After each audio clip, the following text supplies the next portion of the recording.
Hello and warm welcome to Big Talk Live, John's Capital. My name is Edikat Michael. A pleasure to have you join us tonight on the show.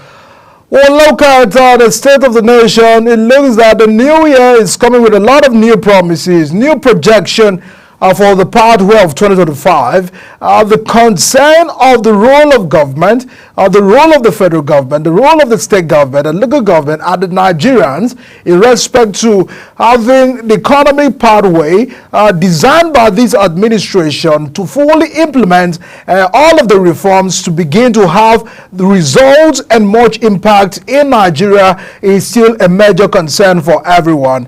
And just earlier today, a former governor of Anambra State and the 2023 presidential candidate of the Labour Party, Mr. Peter Obi, told President Tinubu to lead from the front by cutting the cost of governance. Obi was speaking at a press conference in Abuja today where he spoke on the state of the nation. According to Peter Obi, the president should treat himself at local hospitals and do well to visit educational institutions in the country to ascertain the level of development in the nation's educational and healthcare sectors. Obi said that the level of corruption in the country remains high, just as the cost of governance, which he said has led to an astronomical increase in the public debt under the Tinubu administration. The former presidential candidate pointed out that borrowings are still not tied to projects, adding that there should have been massive development of the country as against the current template of borrowing for consumption. He alleged that government officials willfully mismanaged the public funds in 2024 through the incessant foreign trips. He said that President Tinubu should travel by road once in a while to fuel the deplorable state of the public roads. He recalled the days he was at the helm of affairs in Anambra State. He said it took the then President Olusegun Obasanjo Awka to Onitsha by road, which led to the award of the contract for the road. Obi condemned the endemic poverty that has led to stampedes for palliative in part of the country, noting that the new minimum wage has not solved the hunger crisis. Seeing himself as the governor of Lagos State, noting that he should spend festive seasons in all the part of the country to fuel the pain of the people. A lot is said during that press conference, and that was the presidential candidate of Labour Party, Peter Obi, challenging the president to travel by road to see things for himself. It looks that what have been presented to him to be the hardship of Nigerians is not the real fact. Peter Obi is arguing that President Tinubu should get to the grassroots. Enough of people bringing a report, enough of him going to stay in Lagos alone. He should rather see how he can get down to the grassroots.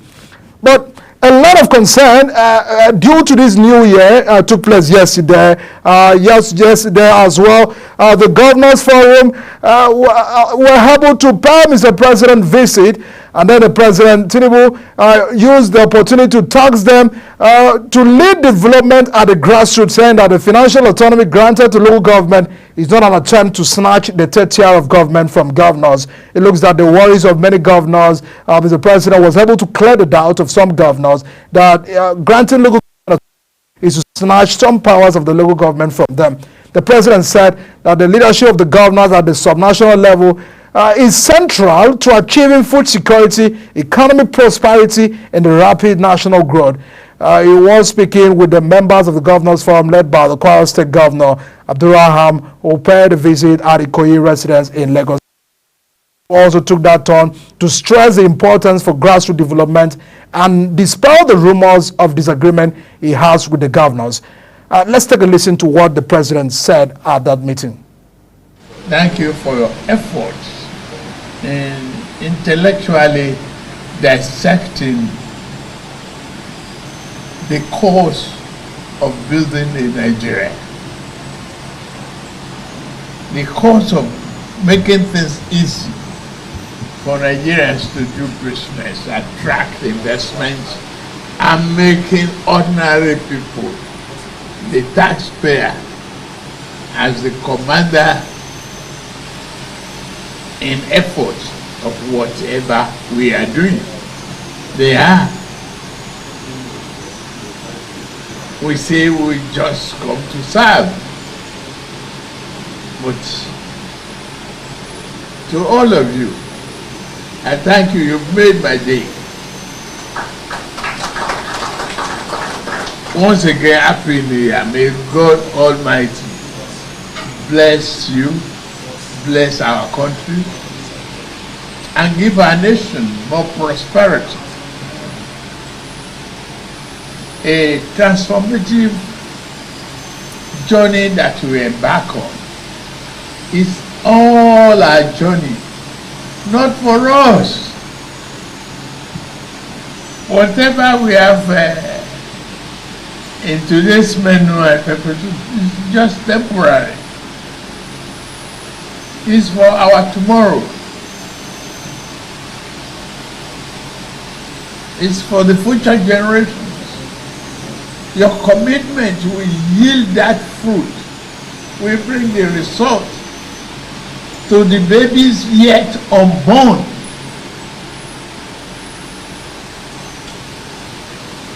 Your commitment to value addition, to bring about the spirit of can do and must do, is all of us together. It's for us to build a nation.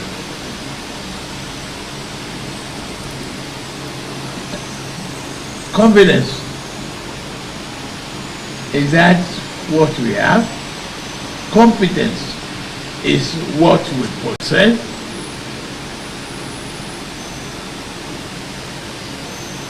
The slave masters who want us to be anything but slaves. But we say no. We are determined. We are capable. We are free. And we are resolute. And we will be there. We will take Nigeria to that promised land with you. It's not an easy job, yes. I could hear that what the Senate President mentioned as the sweetest tree that takes the high frequency and high number of stones. Yes, the truth is, I asked for this job. You all work hard to give it to me, and I must do it. I am determined to do just that. And all of you in support, in the struggle of things, I have no fear whatsoever. It's just believing in our country, seriously grateful for our generation to pass the baton to the next generation unblemished, and to add on a flag, a banner without stain. To you, you've encouraged me. I'm committed again to do much better, work harder, embrace intellectual inclusiveness to serve our nation, and be more courageous in everything we do, because it's only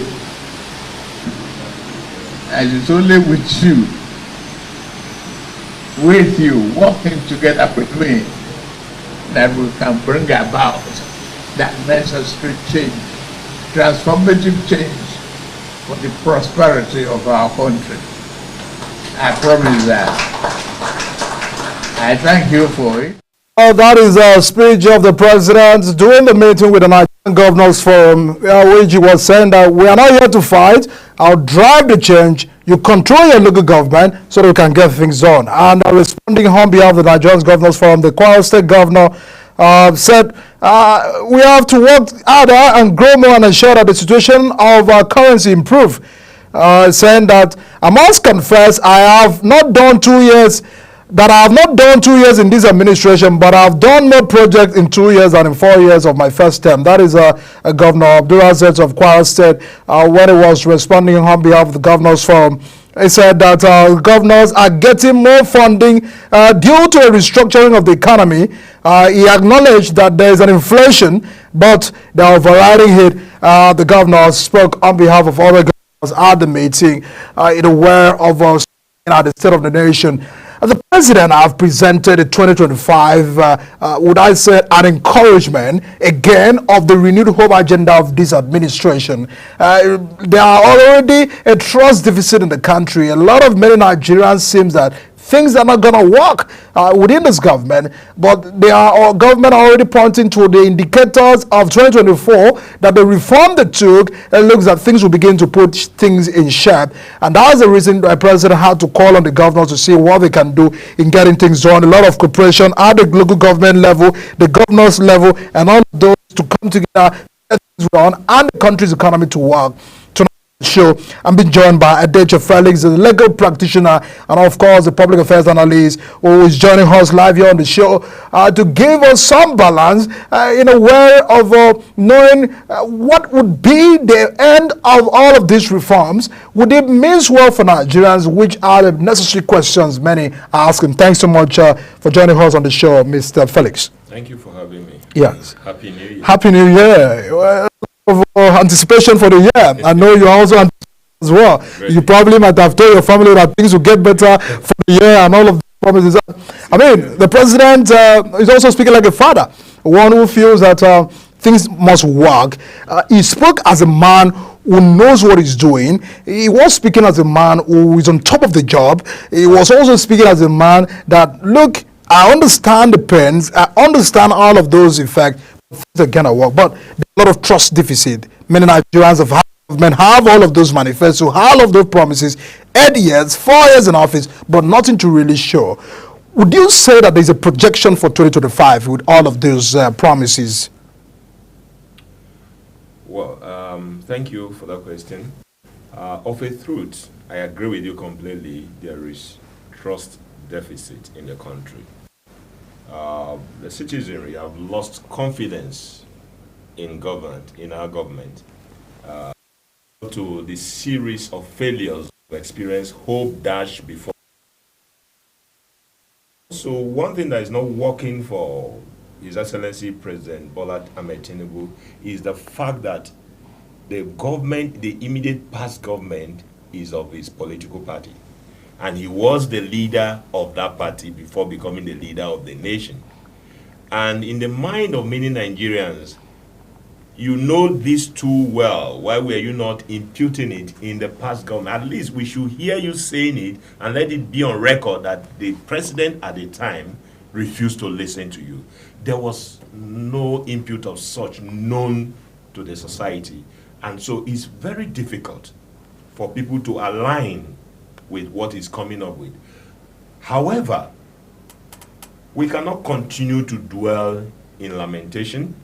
We cannot continue to live steer the ship. The failure of yesterday is the leader of tomorrow.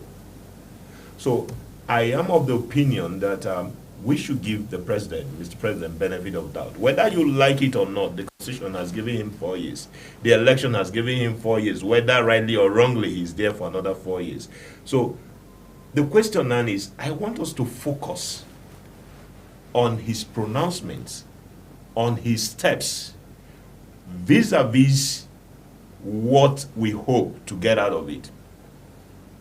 For instance, the speech he made to the governors, he's simply reminding them of their constitutional responsibility.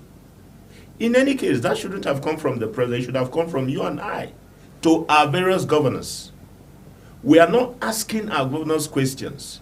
And if you read that speech, there is a line that he reminded them of what is at stake at the moment. That the federal government get 30 to 35% of federal allocation. The rest go to you, the governors, either by virtue of your local government or the state. It's 70% is under you. You need to do something with it. The Constitution charge the governors, the state government, with responsibility to provide health, responsibility to provide education, responsibility to provide infrastructure, responsibility to provide economic development in their various domains. So now you have more money coming to you. What are you doing with it?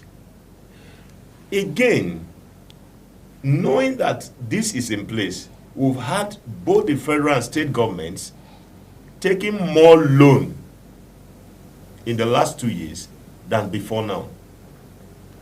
Is that translating to infrastructural development, especially by state governors? Is that translating to healthcare, proper healthcare for citizenry? Is that translating into proper education? We are yet to see those things come forward. But is the president doing the right thing? Yes. I dare to say that this is what should have been done long before now. My problem with the government is that, again, when you talk about subsidy, they would have allowed President Goodluck Jonathan gone ahead meant for a clear arrangement for creative. You have the Shopee program.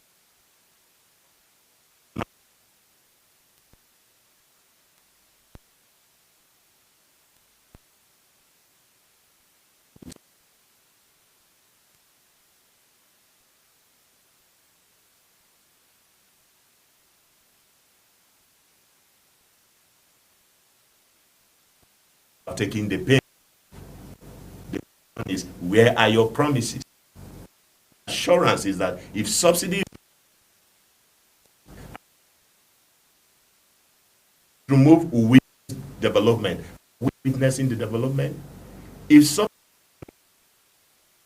food, we have the highest level of food inflation in the history of our nation today. What are the steps? What steps are they taking to get the policies translate into positive impartation on Nigerian citizens? That's what we are here to witness. A lot of concern, and of course a nice point really read out there. Looking at the critical role of the state governors in driving the prosperity, you mentioned the questions we ought to have been asking the governors, but the governors will tell you that subsidy removal was the decision of the federal government. Floating of the naira was the decision of the federal government. Yes. That inflation, all of those things has pushed inflation, and that even if you are receiving an increased allocation to the state, that inflation also is affecting this allocation, and that what we used to buy a year ago or 2 years ago in government, or the budget of government, and what was used in servicing and all of those calculations, that entirely inflation has affected the allocation to the state. These are the arguments coming from the state. Do you feel that it's not a committed state from the economic aspect? That is insincerity on the part of the governors. Yes, inflation, subsidy removal, floating of the naira have led to a rise in inflation. The question is this: what were you doing, what the governors, especially those who are on their second term, before subsidy removal, what were you doing with your... We're not paying salaries before subsidy removal. We have states that no infrastructure was being developed. We only see infrastructural development on television. You go to that state, that project is not surviving. Thank God for technology, they are using negatively. Now, inflation as an individual will mean that if you were buying a bag of rice before, for instance, you can only afford half bag today. It doesn't mean that you cannot buy rice at all, depending on where you are on the spectrum of the economy before now. So, for governors, inflation should mean that before now, you were constructing 10 roads every year. But because of inflation, you are now constructing 5. I will take your argument. You were building 10 primary schools before subsidy removal. Now you can build 5. I will that inflation of your resources, you can only 2 years. But that argument, the governors be in, and they always hide under. When subsidy was there, they said the money that should come to them was being used for subsidy. Now they are finding excuse in inflation. The truth is,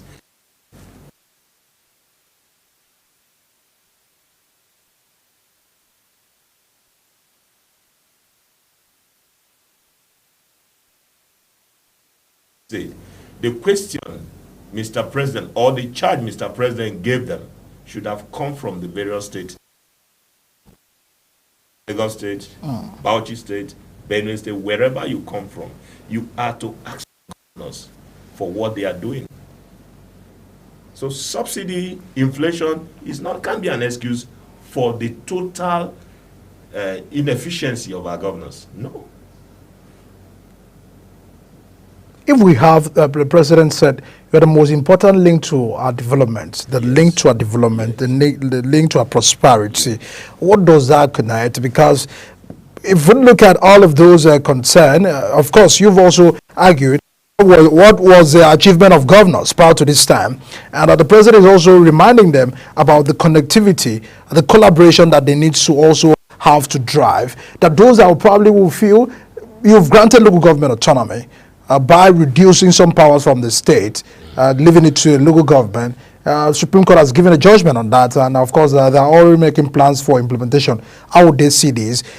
Because it looks that the statement of the president has a way of still telling the governors you are still in charge of the local government. I don't know if you had also feel that way. Yes, I took that line. Because the election we saw the local government election that was conducted in this country. State independent electoral commissions have been captured by the state government. It looks that it was more of an appointment or more of a selection exercise, which have described by many as and all those who observed that election. If we must get things to work at the local government, if we must get grassroots development, let's even leave the conversation about local government. If we must get the grassroots development, how should that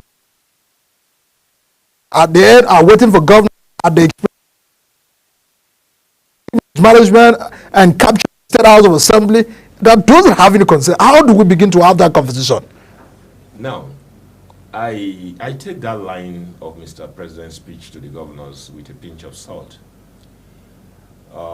Yes, for political reasons, he will have to assure them that he's not fighting with them.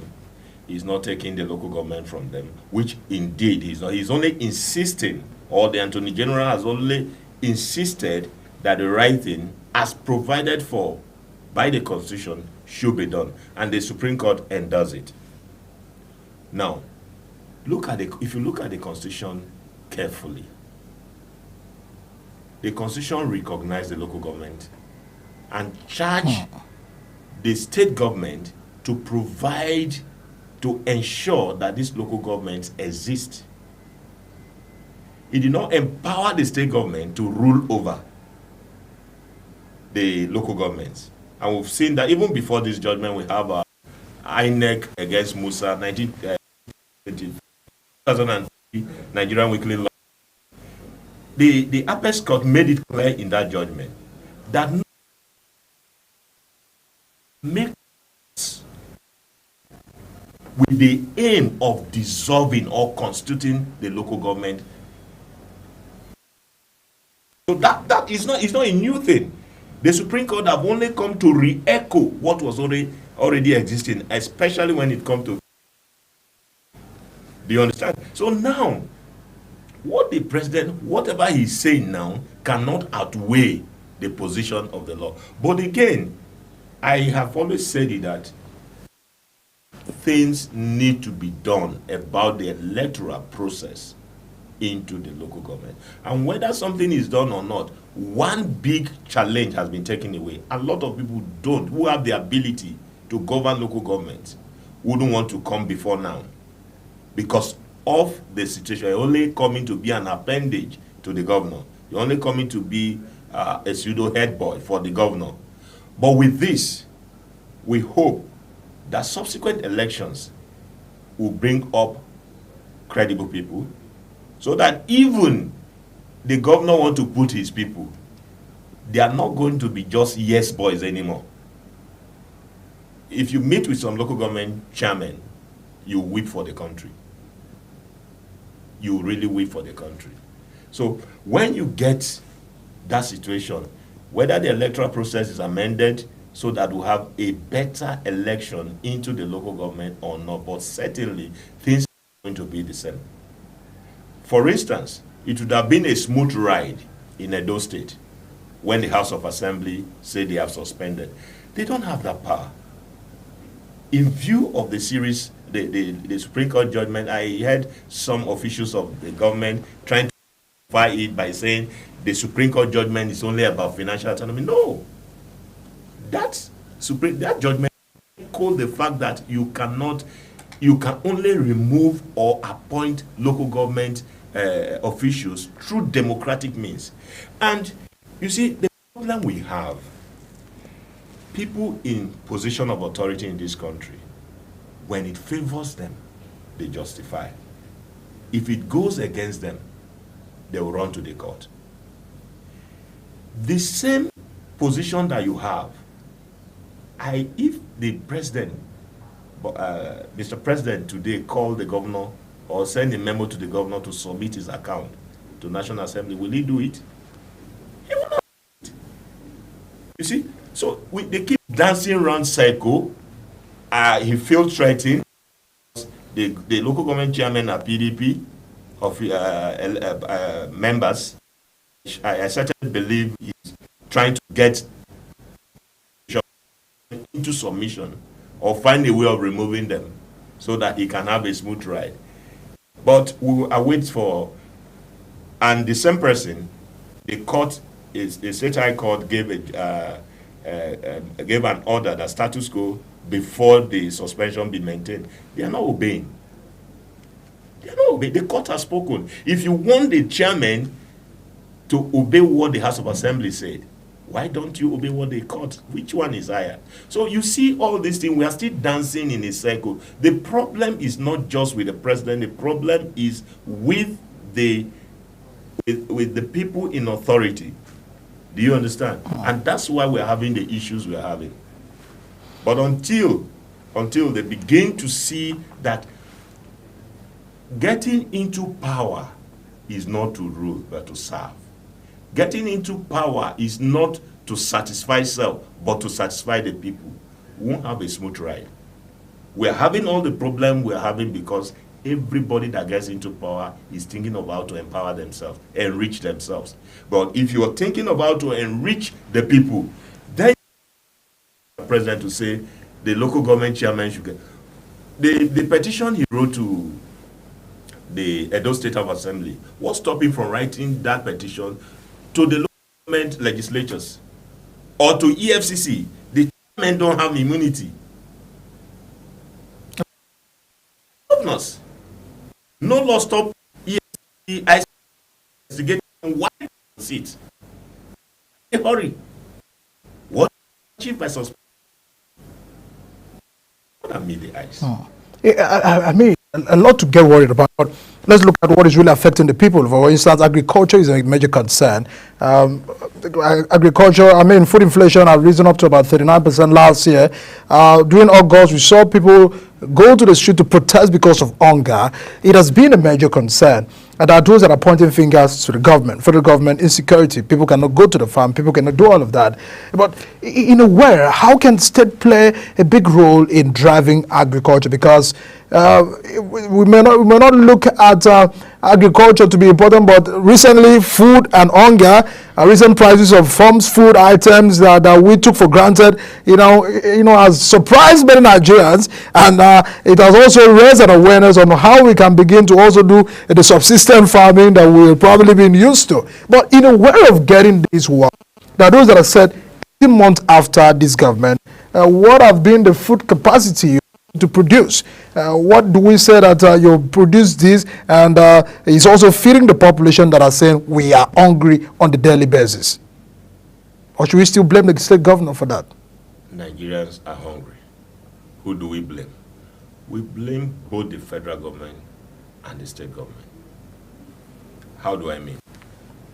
Yes, the governors are the chief security officers of their state, but the security architecture do not give them the absolute power to be in control. So that brings the blame of insecurity to the president any day, anytime. The IG report directly to the commissioner report directly to the IG, even before carrying out the order of the governor. That's the true position. So if you look at the agricultural geography of this country, bulk of our food is supposed to come from the northeast. And that is the area that is locked down by insecurity. Now, each time the government comes out to say they are fighting, they are succeeding in fight against terrorism, so long as that has not translated to people in Adamawa going back to their farms, people in Borno going to their farms and their fishing streams, nothing has been done. You come to the society of the that also produce large food is the Middle Belt, ranging from Kaduna to Plateau to Benue to Kogi to Kwara. They are also locked down in one form of insecurity or the other. And where will the food come from? I laugh when Mr. President, I just hope that it's not just being optimistic, but he gave assurance that in 2025, food inflation will drop from 30% to 15%. I don't know how that magic will happen, but if it does, it's an aspiration. if it does happen, we give God the glory. But until that is done, the federal government is squarely to be blamed for food inflation. But then, beyond that, it's not the entire federation that is having this insecurity issue. For instance, even in the states where we have insecurity, there are part of those states that insecurity is not as high as the other part. Do you understand? That's where the ingenuity of the governors should come. Now, you even go to the places where agriculture is thriving, you have problem. No road from the farms, from the villages to the township markets. That's not the job of Mr. President. That's not the job of federal government. Those are trunk C roads, trunk B and C roads that are supposed to be handled by the local government and the state governments. So you go to villages, you see them produce food that get bad before they can even take it out because no road for them. You get even those who manage to take trucks in, you get them get stuck, and you get. So what about even when they are able to bring it to where it's not all that will go? Do we have the state government, the state governments, do they have silos to start preserving food for the raining day? Is that also the fault of the governor? I mean the president? No. So the politicians at all levels are taking us for a ride, and Nigerians are just following. We seem not to even know what we want. You go to the street and you see a very hungry man supporting the illegality of the government, and then you begin to wonder, what kind of people are we? The the governors, the federal government and the state government, all I'm saying, I am not on anyone, I'm not on the side of the government or supporting the governors, but I'm saying everybody must live to her bidding. You have sworn to the constitution to govern your people, either as a governor or as a president. You must live to that expectation. Enough of excuses. What does government really exist for? Government exists to provide security for our people, to give policy direction for either the state or the federal government. In fact, it's outlined in Chapter 2 of the 1999 Constitution of the Federal Republic, as amended, what the principal responsibility of the, and I dare say that the problem the drafters of that Constitution have is not criminalizing the non-failure of our government in achieving those things. What happens when they don't? What happens when they don't? Because it's even not justiciable. I was about asking you because the fear of many Nigerians is that most oftentimes it looks at what government is existing is just for the few class, is not for the masses, is not for the population and the Nigerian people. And that's the reason, for instance, even the reforms that have been taken by this government, they are afraid. They are saying that I choose who pays the sacrifices.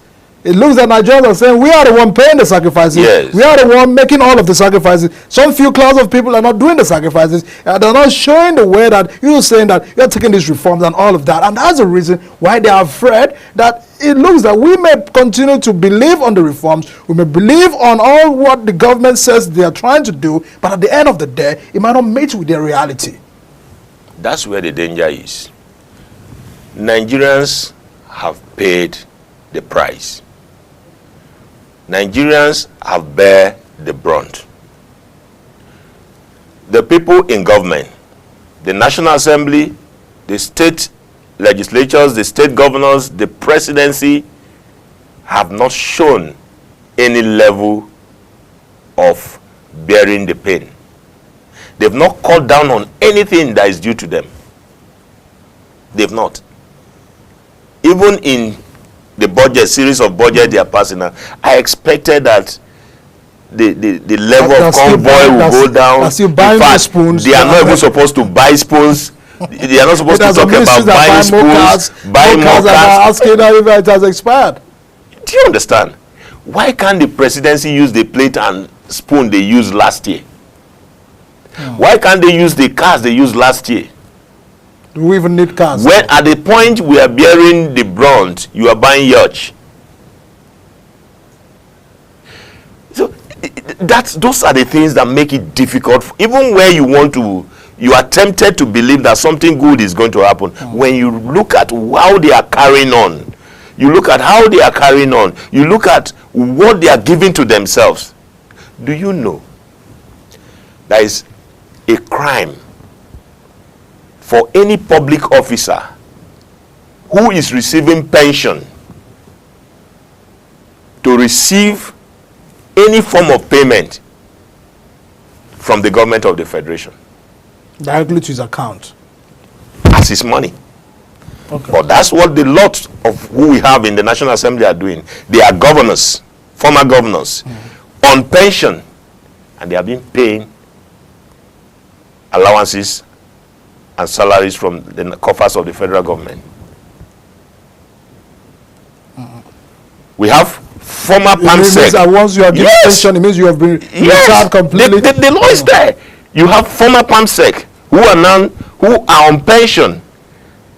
They are now politicians, either in national assembly or as ministers or whatever, receiving pay from the federal allocation and also receiving the pension. I thought they has a way of stopping that allocation when they are given appointment. They are not. They are supposed to have stopped it, but you see them collecting these things. And nobody is saying anything. So they are not making sacrifices enough when they said, when the president said we are doing. As far as I'm concerned, it's only Nigerians that are making sacrifices. The people in authority are not making any sacrifice. Even when they said they've reduced the number of foreign trips and all of that. Do you know when they go? You see, that's the problem. A lot of our worry. That's the problem. They say they've reduced foreign trip, and you hardly see them in the country. So reduce from what number to what number? We are not at the airport, so we can't tell. So that's the problem. Would even reduction of the number of You keep the foreign trip to yourself. Reduce what we can see. Reduce your convoy, we'll know you have reduced your convoy. Reduce your salary and publish it, and we'll know.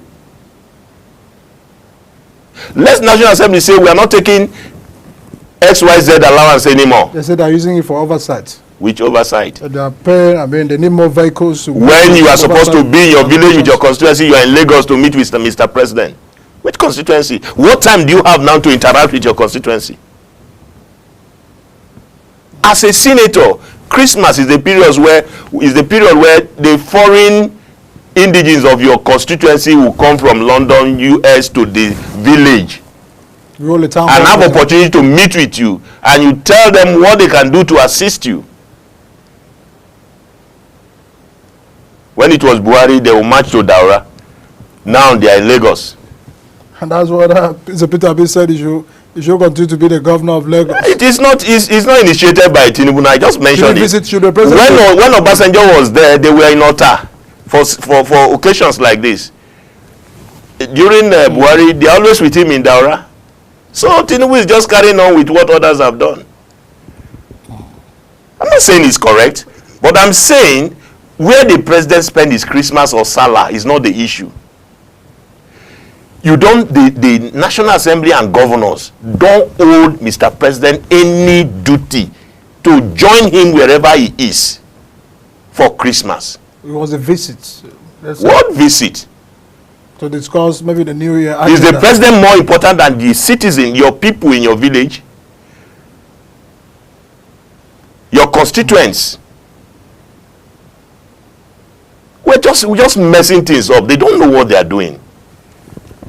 I mean, it takes actions, political will to get things work and to get things done.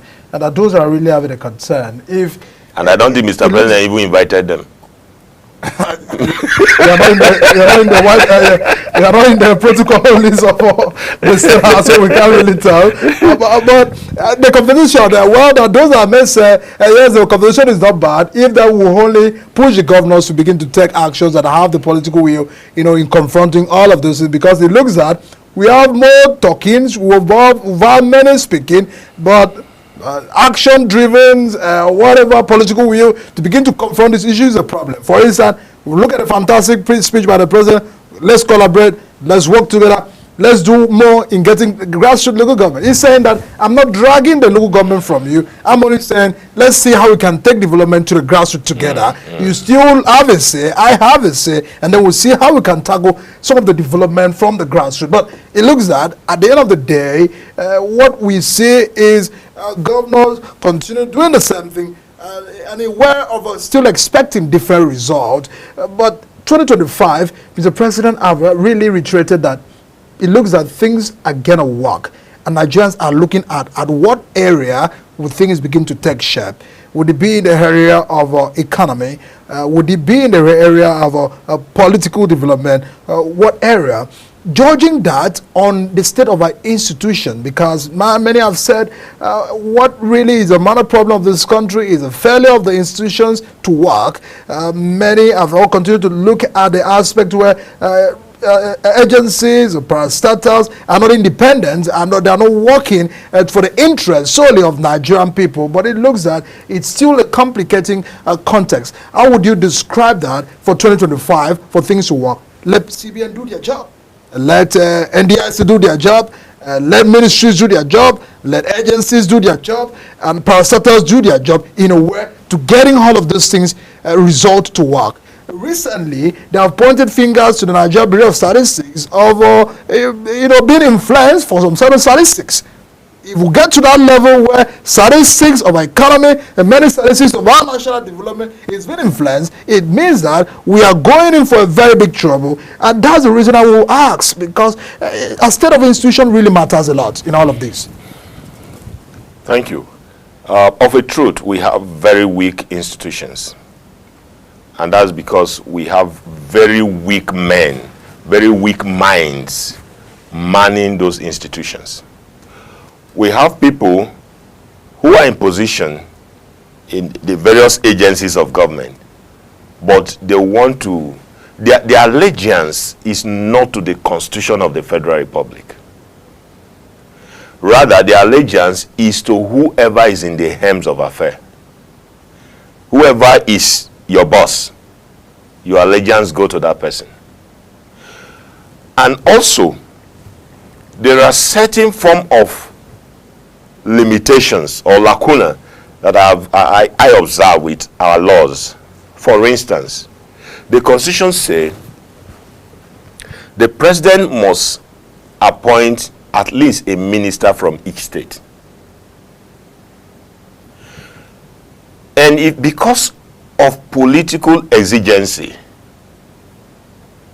you now have somebody who the president don't know from anywhere representing, being the nominee from his state. And what that means is that there is no guarantee that they will be on the same page. So if you put all this together, you know that Nigeria as a nation have serious problem of structure, serious structural problem. We need to rejig our institution, and everybody who is heading any of the agencies or institutions should know that your primary allegiance should be to the Constitution, the Federation, not to self or to Mr. President as a person. But we have that problem because as a people, we've lost values. We've lost values. And until certain things are done, we cannot get it right. We cannot get it right. But if you talk about boldness to confront status quo, to some extent, I give it to Mr. President. If you talk about the local government autonomy, that is one. You now go to the recent move on the tax reform bills. If that bill scale through, I think there is a step in the right direction. There's one thing I want to pick, one item I want to pick from that bill. The tax situation we have today, you see whatever level you are in civil service, you are paying the same percentage of tax with the man who is very comfortable. Not just that, you may be in a particular rank and you get promotion. Your first salary is lower than what your take home was the previous rank. Why? The tax will be taken from it. So they've tried to draw a line. If you are earning less than 1 million naira a year, you are not to pay tax at all. And I think that's a good move. But the Northerners are saying that it will deprive some states in the north and all of those concerns. That's the problem. Would you feel it's a political? That's a problem. You see, the two governors have spoken, the governor of Kano State and the governor of Bauchi State. But they've not been able to pinpoint at what is marginalization to their state or to the north. Rather, if I look at that bill, taking the issue of VAT, for instance, the current VAT collection favors Lagos State. The proposed VAT is taking that advantage from Lagos State. So I think the state governor who should cry more is Lagos State governor. And probably Rivers State. Why am I saying this? VAT today, for instance, use MTN as an example. You are in Abuja, you are making call. You could be in Auchi or wherever your village is, and all the calls being made, it is the MTN headquarters in Lagos that pays. And who did they pay to? They pay to Lagos State government.